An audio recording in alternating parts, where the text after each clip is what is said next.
Today we're going to talk about the OMparticle cosmology that I have been working on and developing over the last couple of years.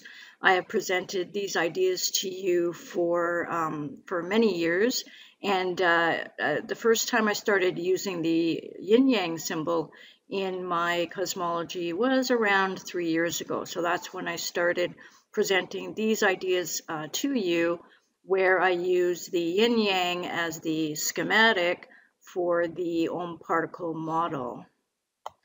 I also told you in my community section that I had a little bit of a breakthrough the other day after my conversation with John Macken on Sunday, the live stream that I did with him on August 25th. And so I am going to be explaining that to you as well. But before I do that, I just want to do a little review of the OMparticle model to give you lay the foundation for what I want to talk about later on. So first I want to explain to you why I use the yin-yang symbol in my cosmology. The yin-yang symbol is an ancient symbol that's been around for hundreds of years, if not more. And so there is a cosmology behind the symbol itself. Okay, so I'm just going to read this to you. So the Tai Chi, which is the system behind the yin-yang symbols, called the Great Ultimate. Okay, so the Tai Chi is the Great Ultimate. Okay, so the yin-yang symbol is often associated with the concept of Tai Chi, which represents the origin of all things in the universe. The Tai Chi is the source from which yin and yang emerge, and it is through this interaction of these forces that the cosmos unfolds. In this sense, the Taijutsu, which is the symbol itself, symbolizes the unity and origin of the universe, as well as the process of creation and existence. So as you can see from what is being said here, the yin-yang symbol itself is a beautiful symbol that relates to the origin of all things in the universe. It's the source from which things emerge, okay? And it is the process of creation and existence. And so this is a very important symbol, and I think decoding the symbol, and maybe the way I've decoded the symbol is the correct way to decode the symbol. I think it's important to try to understand this symbol from the context of the origin of the universe. So I personally think it is a beautiful thing that I have been able to incorporate the symbol into my cosmology in a reasonable and logical and understandable fashion. So in John Macken's model of the universe, he talks about the Bose-Einstein condensate and how when you try to rotate a Bose-Einstein condensate, a BEC, the BEC actually resists angular momentum. It resists wanting to spin. And so instead of spinning, it actually spins up tiny vortices in the BEC, in the bulk of the BEC itself. And so this is actually the same. So in my cosmology, a similar thing happens where the universe begins at the thermodynamic opposite end of the thermodynamic spectrum as the Big Bang at absolute zero. And as the universe warms up, as the universe spins up, these tiny vortices form in the bulk of the Bose-Einstein condensate, the universal BEC. And you can imagine that inside each of these little circles. So this is what makes up the medium for the propagation of light in my model. So the universal BEC, as it spins up, forms these tiny vortices, and these tiny vortices repel each other to form this hexagonal pattern. In 3D, that would be a tetrahedral pattern. And each of these little dots would be a tiny, you can imagine it schematically, as a tiny yin-yang inside each of these little circles. Each of these vortices, each of these spinning vortices that have angular momentum, is, you can imagine one of these sitting inside of each of these little dots. Okay, in the particle cosmology, electrons and protons are also yin-yang. The yin-yang schematic can be applied to the electron, the proton, and the Planck vortice that I am talking about right here. So these little dots would be analogous to the quantum vortex, which I'm showing here, which I just call Planck.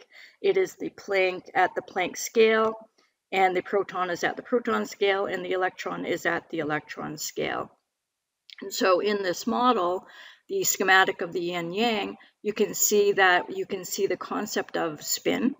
You can see that there is something spinning. So in the schematic, you can see that spin is built into the schematic. This is spinning at the Compton frequency of the particle. So for the electron, this vortex is spinning at the Compton frequency, and the tangential velocity of this vortex is the speed of light. And similarly for the proton, the Compton frequency is the Compton frequency of the proton, and the tangential velocity is the speed of light. And similarly for the Planck vortex, it is spinning at Planck frequency, and the tangential velocity is the speed of light. So the electron, the proton, and the quantum Planck particle, wave, particle, soliton, whatever you want to call it, has the property of self-similarity. So the yin-yang is the symbol for the electron, the proton, and the Planck quantum vortex at the scale of these dots in the Bose-Einstein condensate. So the electron Compton frequency, just to do a little bit of quantification, the electron Compton frequency is in the order of 10 to the 20 cycles per second, or 10 to the 20 hertz. And notice that I'm using cycles per second and not radians per second. In John Macken's model, he calibrates everything to the radian. He does all of his Planck unit calculations using h bar, using reduced Planck's constant, and so his numerology is going to be different than mine. I am part of the purpose of this video is to prove to myself and hopefully to John Macken that using cycles per second, using non-reduced Planck's constant and cycles per second is a better approach. Okay, so the Compton frequency of the electron is in the order of 10 to the 20 hertz. The Compton frequency of the proton is in the order of 10 to the 23 hertz. And the Compton frequency of the Planck quantum vortex is in the order of 10 to the 42 hertz. And so this is again, the little dots in here have a frequency, a cyclic frequency, not angular frequency, but cyclic frequency in cycles per second of 7.4 times 10 to the 42 hertz. Okay, and just as an aside, I kind of visualize this because I'm a computer scientist. I kind of visualize this as the clock frequency of the universal computer. 10 to the 42 hertz is obviously super freakishly fast. This is spinning 10 to the 42 times per second, which is a hugely fast processor, if you want to call it that. It's a hugely fast clock of the universal computer. And so this is how I like to visualize this. So all of the other particles are much slower than the universal clock of the Planck Compton frequency.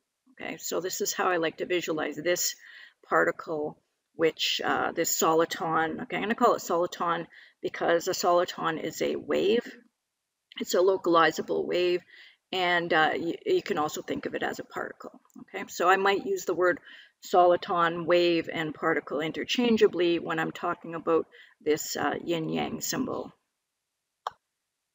So the other thing that the yin-yang symbol gives us is the concept of clockwise and counterclockwise. So you can see this particle here is spinning clockwise, and this particle here is spinning counterclockwise. So this is another advantage of using this model. So even when I don't have it actually spinning, you can still see that this particle here would be spinning clockwise. And if I took it and oriented the other way, you would see that it was spinning, it would be spinning counterclockwise. So it gives us the schematic, and I'm very particular about referring to this as a schematic. This is a schematic that gives us the concept of spin, of a vortex, of clockwise and counterclockwise. So in the particle model, the circumference of the model, the circumference of the yin-yang symbol is equal to the Compton wavelength, okay? And so the Compton wavelength of the electron is 2.4 times 10 to the minus 12 meters per cycle. That's the number of meters in one cycle. And for the proton, it is 1.321 times 10 to the minus 15 meters per cycle. And so here's the proton again at 1.321 times 10 to the minus 15 meters per cycle. And the circumference of the quantum vortex, of the Planck quantum vortex, is 4.05 times 10 to the minus 35 meters per cycle, which just so happens to be Planck length. Okay, so this is Planck length calculated using non-reduced Planck's constant instead of reduced Planck's constant. So this is the important point that I want to make in this video. Basically, what I want to do is convince the viewers, to convince you all and John Macken that it is actually better to use non-reduced Planck's constant when calculating Planck natural units, as opposed to using h bar, which is reduced Planck's constant.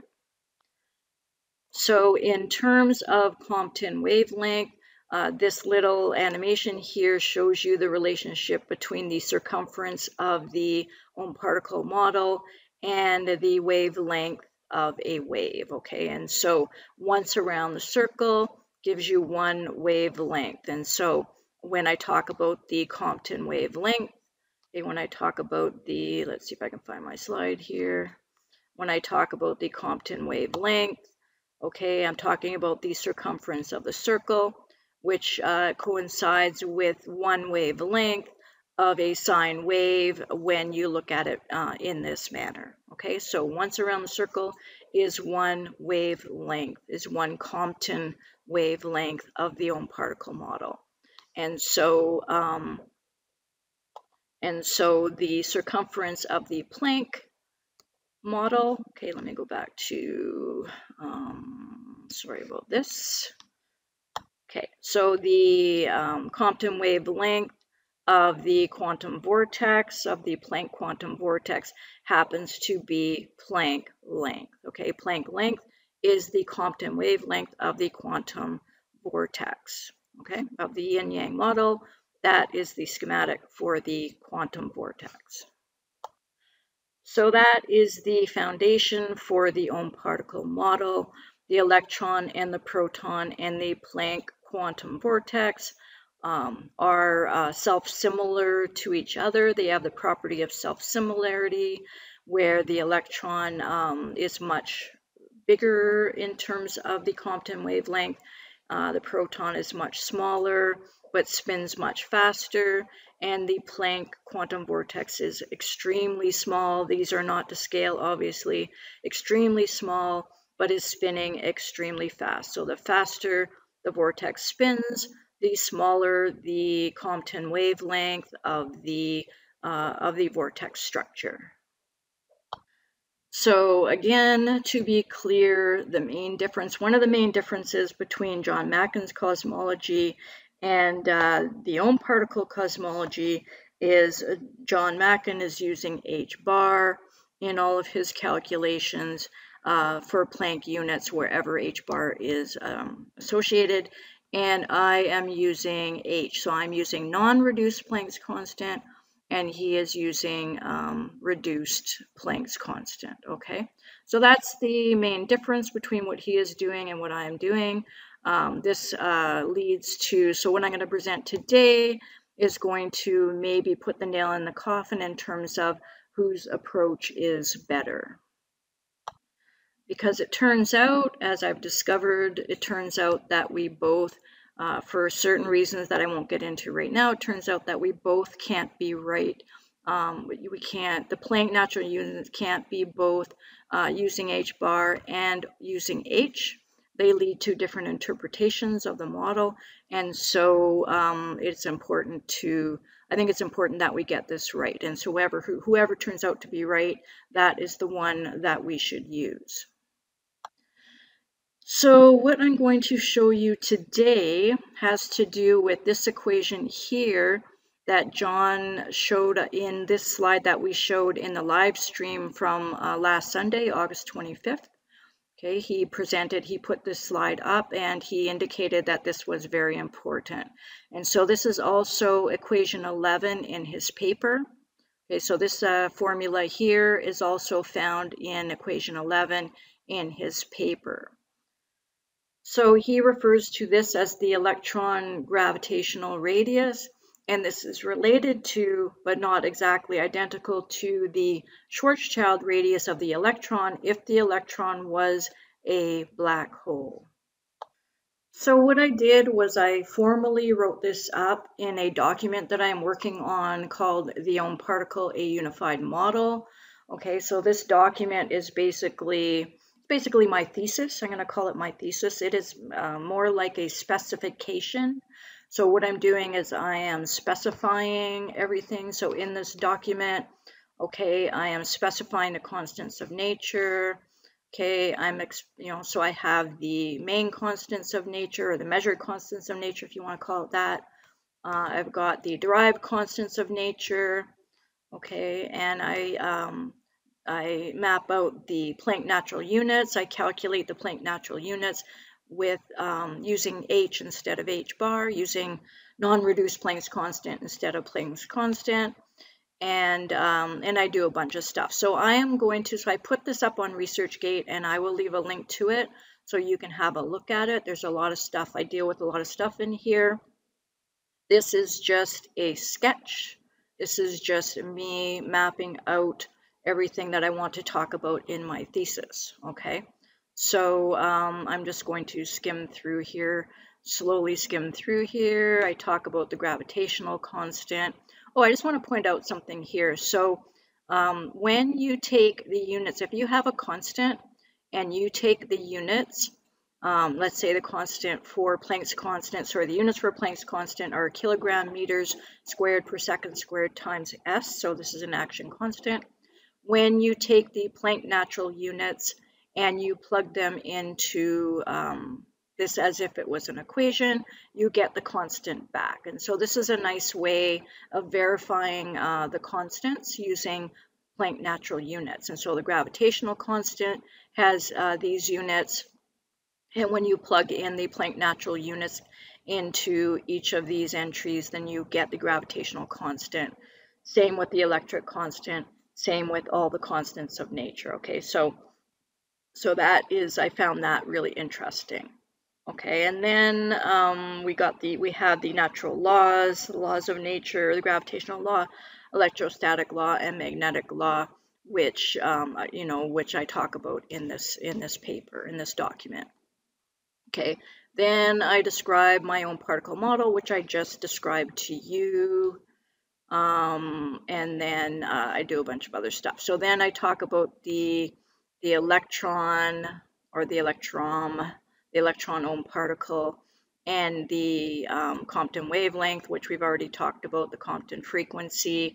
So I talk about the electron, and I map out the Compton wavelength, the Compton frequency, and the mass, and the power, okay, if there was a power term, okay, so, or momentum, sorry, this is momentum. So this is the momentum of the particle, okay. I do the same with the proton, and then I do the same with the Planck. I call it the particle. This is the original particle, the Planck quantum vortex. Okay, so I'm just skimming down here to find the section that I want to read to you. Okay, so I also talk about the force equation. So in John's paper, he notices that if you plug the Planck mass into the gravitational constant, you get the same value as if you plug the Planck charge into the electrostatic equation. So they work out to be the same. Okay, so that's kind of interesting. Okay, this is the section I want to get to. Okay, so we are going to talk about the Planck units as they relate to the Schwarzschild radius of using the equation that John presented in that slide and in his paper. Okay, so and for quick reference, we've got the Compton wavelength of any particle is equal to h over mc, where m is the mass of the particle. The Compton radius is lambda c, is the Compton wavelength divided by 2 pi. The Planck Compton wavelength is Planck length, as I said, calculated using h and not h bar. And the Planck Compton radius is equal to the Planck Compton wavelength divided by 2 pi. Okay, so I'm just going to read you what I wrote in this section because I took a lot of time to write it, and I'm saying it exactly the way I want to say it in this document. And so in the particle model, the Compton wavelength of a particle / soliton is equal to the circumference of the model as depicted in figure 1. And figure 1 is the yin-yang symbol, okay? This is true for all fundamental particles, such as the electron and the proton. In this model, space-time is made up of a sea of spherical, Planck-scaled standing waves or solitons, like I showed you in that Bose-Einstein condensate image. So all the little dots in that model, or sorry, in the universal Bose-Einstein condensate is one Planck scaled standing wave. Okay, it's a spherical vortex. So the frequency of these quantum solitons is Planck frequency with the unit cycles per second, not radians per second, which is the inverse of Planck time, which has units seconds per cycle. Okay, the Compton wavelength and radius of the Planck soliton is specified in C and D. So that's specified here. So this is the Planck Compton wavelength, and this is the Planck Compton radius. So RP is the Planck Compton radius, and this is what John uses in his calculation as well. Okay, so note that this model differs from John Macken's space-time model in that he is using reduced Planck's constant in his Planck unit calculations. His interpretation of Planck length also differs from the particle model in that he interprets reduced Planck's length as the wave amplitude of oscillating space-time, and I interpret non-reduced Planck's lengths as the Compton wavelength of the Planck-scaled quantum solitons. So this section here offers so what I'm about to read to you offers a good and solid explanation as to why we should be using non-reduced Planck's constant h instead of h bar in the Planck unit calculations. Okay, so now we're going to talk about the Schwarzschild radius. So the equation for the Schwarzschild radius is as follows. So this is the radius, Rs, which is the Schwarzschild radius, is 2 times the gravitational constant times the mass of the body divided by the speed of light squared. When we plug the electron mass into this equation, we find that the Schwarzschild radius of the electron is 1.3528, etc., times 10 to the minus 57 meters. Okay, so the reason I write so many digits here, just so you know, these are all the significant digits that I trust that my computer generates when I do my calculations. So I'm writing all the digits here just so you can see that I'm not doing anything hokey, that all the digits are important, and you'll see why later. So in John Macken's paper, the equation for the gravitational radius that I showed you previously is written as follows. So Rg is equal to Planck length squared divided by the Compton radius of the electron. And when you do that, you get 6.764, etc., times 10 to the minus 58 meters. Okay, so here Rc is equal to 3.681, etc., times 10 to the minus 13 meters. And this is the Compton radius of the electron. And reduced Planck length, so Lp squared, this is reduced Planck length, is equal to 1.616, etc., times 10 to the minus 35 meters. And this is interpreted in John's model as the wave amplitude of the oscillating space-time. So notice that this value is out by a factor of exactly 2. So what that means is 2 times this value is equal to exactly the Schwarzschild radius of the electron if the electron was a black hole. So it is also important to note that reduced Planck's constant was used to calculate reduced Planck length, but this is the important part, non-reduced Compton radius is used to calculate the Compton radius of the particle, as seen in equation A and B. So when you look here, you see that the Compton wavelength is calculated using h, okay, not h bar, h divided by mc, mass times the speed of light, and the Compton radius is derived from that, is the Compton wavelength divided by 2 pi. Okay, so let's go back to here. So it's seen in AB at the beginning of the section. So the use of h and h bar in the same equation. So John Macken is using, so this one is calculated using h bar. This one is calculated using h. Okay, this might be the reason why his calculation is out by a factor of 2. So when I saw this, I became very curious, and this is why I wanted to apply my approach to this equation to see what's going on. So this was the breakthrough, this was the revelation I had that I told you about in my community section. So in the theOMparticle model, non-reduced Planck's constant h is used in both the Planck unit calculations and the Compton radius calculations. When we replace the concept of wave amplitude with the concept of the Planck Compton radius, okay, in the above equation, something very interesting happens. So here we've got Rg is equal to the Planck Compton radius divided by the squared divided by the Compton radius of the electron, and you get this value here.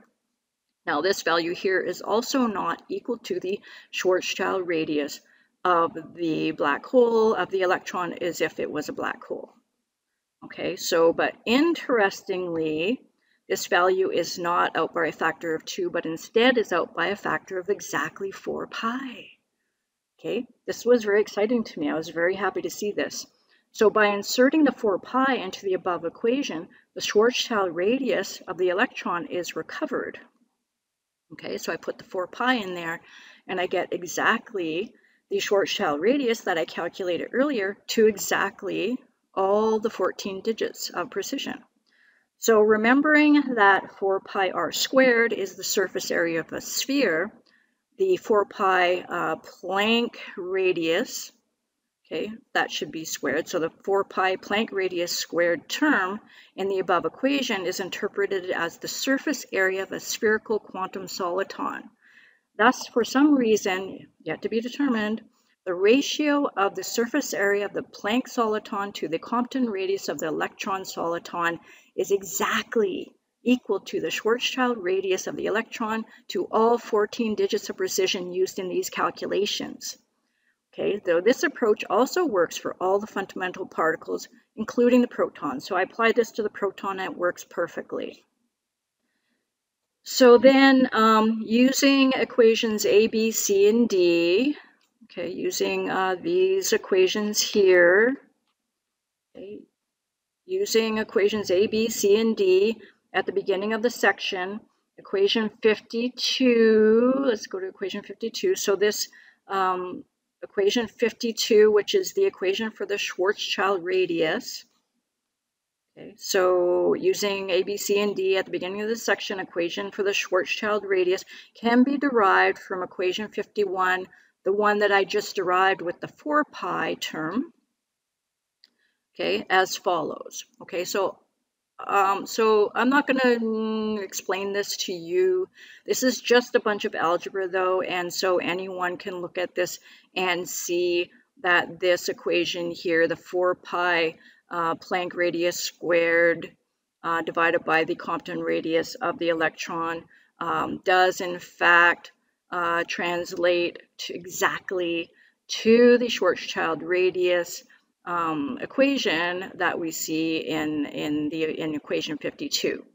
Okay, so here, and this works for any particle, like the proton, it works for the proton, and it probably works for the muon and all the other fundamental particles. So here, m is the mass of the particle, and lambda c is the Compton wavelength of said particle.